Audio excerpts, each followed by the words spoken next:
Donc bonsoir à tous, bonsoir tous les spectateurs de cette chaîne de Mohamed Filali.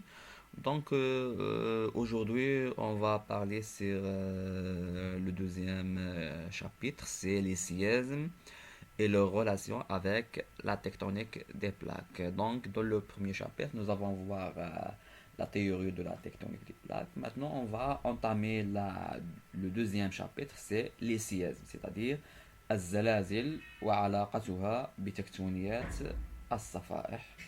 إذا dans ce chapitre-là, elle est concernée ou bien consacrée au deuxième année parcours international collège. Donc, on va voir seulement la première partie. Ça y est? Donc, c'est très simple. Donc, la question qui se pose, donc, c'est quoi les sièges? Ça y est? Ou bien, qu'est-ce que c'est que les sièges? Et quelle est la relation avec les sièges et la tectonique des plaques? Ça y est? Donc, on va répondre à ces questions-là. Ça y est? Et quelles sont les méthodes adoptées pour l'étude du siège? Ça y est? Donc, on va commencer par grand 1. Quelques méthodes adoptées dans l'étude des sièges. Ça y est? Donc, avant de entamer ça, donc nous avons la définition des sièges. C'est obligatoire. Donc, qu'est-ce que c'est que les séismes? Donc, les séismes, on dit séisme ou bien tremblement de terre. Donc, sont des secousses telluriques brutales de courte durée qui parviennent des profondeurs de la Terre. Ça y est? Et les séismes de grande intensité sismique font des dégâts matériels et des pertes humaines. Ça y est? Donc, الزلازل هي عبارة عن هزات أرضية. إذا عبارة عن اهتزازات أرضية مفاجئة ذات مدة وجيزة وتأتي دائما في أعماق الأرض.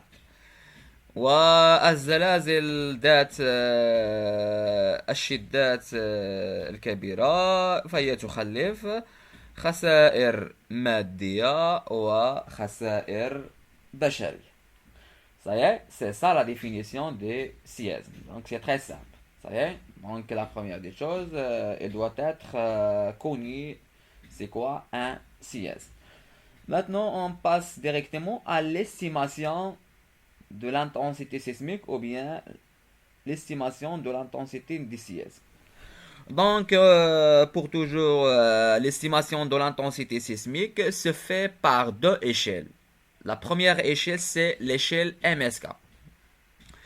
Ça y est, on a l'échelle MSK. Donc, cette échelle, elle est composée de 12 degrés et elle est basée sur l'analyse d'un questionnaire distribué aux habitants concernant les dommages provoqués et les effets recensés par les individus après les sièges. Et le deuxième échelle qui est le plus précis, c'est l'échelle de Richter. هو اللي بدينا كنخدموا به دابا. L'échelle de Richter, elle est composée de 9 degrés et elle est basée sur la mesure des quantités d'énergie mécanique, c'est-à-dire la magnitude, libérée par la Terre lors d'un séisme. Elle est plus précise que l'échelle MSK. Ça y est, donc on a deux échelles, on a la différence entre les deux échelles et chaque échelle a un degré spécifique. Et on a une relation qui est l'échelle de Richter avec l'échelle de MSK et cette relation c'est M égale 1 plus 2 fois I sur 3. Avec M c'est l'intensité sismique selon l'échelle de Richter et I c'est l'intensité sismique selon l'échelle de MSK. Donc lorsque vous demandez de calculer l'intensité sismique selon l'échelle de Richter, il faut remplacer I par l'intensité sismique de MS. Et on va le trouver M.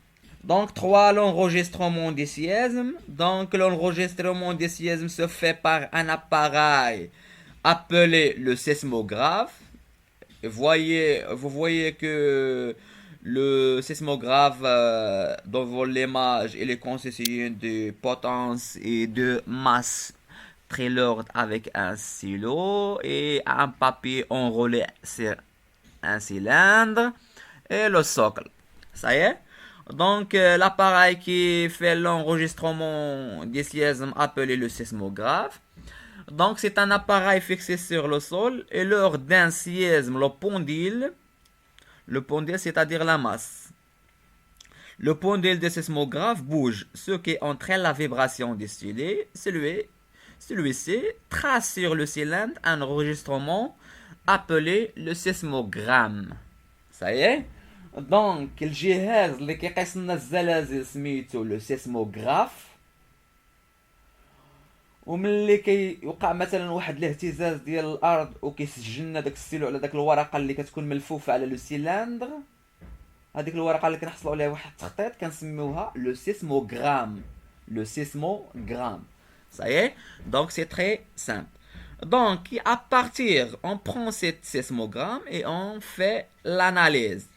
إذا فاش كنديرو التحليل بالنسبة لهاد لو سيسموغرام، on distingue trois types des ondes sismiques.